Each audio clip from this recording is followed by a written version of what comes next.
Because I know both of them, so their fights are always so interesting. Yara's trained here at TLI with us. And then she lived at the gym in Gigo's, and now she's at Dream Art, and she's still training with Gigo's like once a week. Gabi from the City of God trains at TMZ House, and she just has an amazing team. Like, they have so many athletes from that social project that travel to Pan Kids, to Pans, to Worlds. Gabby has so much competition experience. I feel like Gabby has the opportunity to compete a lot more than Yara, I would say. Would you think? Yes, I would think so. Yeah, just she's always in the mix, and that's invaluable.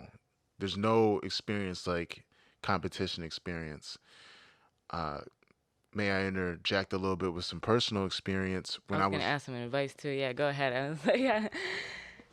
When I was a purple belt coming up and brown belt, but a lot at purple belt, the crew, we used to compete all the time.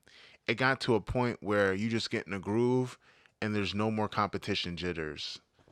You just get into a routine. And once you normalize the feeling of competing, once you normalize the routine, that makes you that much more dangerous because it becomes nothing to you. And I think the nerves go away too because you know that, all right, I might lose this time, but I got another competition coming up next. I'm just going to keep on going and going and going. And I think that is missed out upon with the pandemic. But even before that, you notice upper belts, black belts, they don't compete as often for whatever reason. It is expensive, and some people don't have the same opportunities. And I think that you're going to start seeing Gabby kind of take that next stride where she becomes super dominant, and unless it's against Yara, because Yara is very good too. But over the competition, how can you keep up with someone that is always sharpening their blade, always perfecting it? And it's not like Gabby's going against tin cans. Every other week, she's going against the best of the best. And that's only going to make her more dangerous. That was my question actually. What do you do in that situation? How do you prepare for somebody if you are someone like Yara that might be equally good but doesn't have the same opportunity to compete or travel and train? I know Gabby is trained like in the US. She's going to Japan and train with Infight. hmm If I'm going to prepare for someone like Gabby, I just have to optimize my training camp as much as possible. And since she's the Don Dada, she's the top. And Yara won, so we can argue that Yara's the top too. But if you're going against a top guy, you have to be focused on them being your target, and you have to replicate the stressors of training.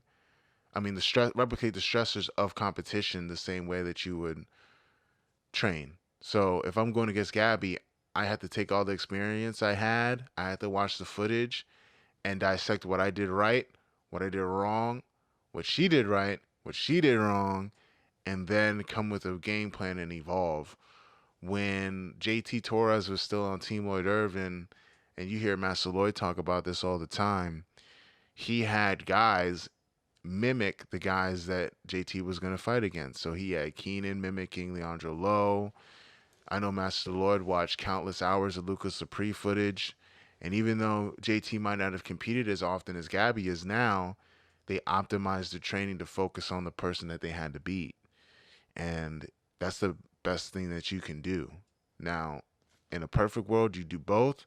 But if you can't compete consistently, you have to really double down on the studying. Good points. That's amazing advice.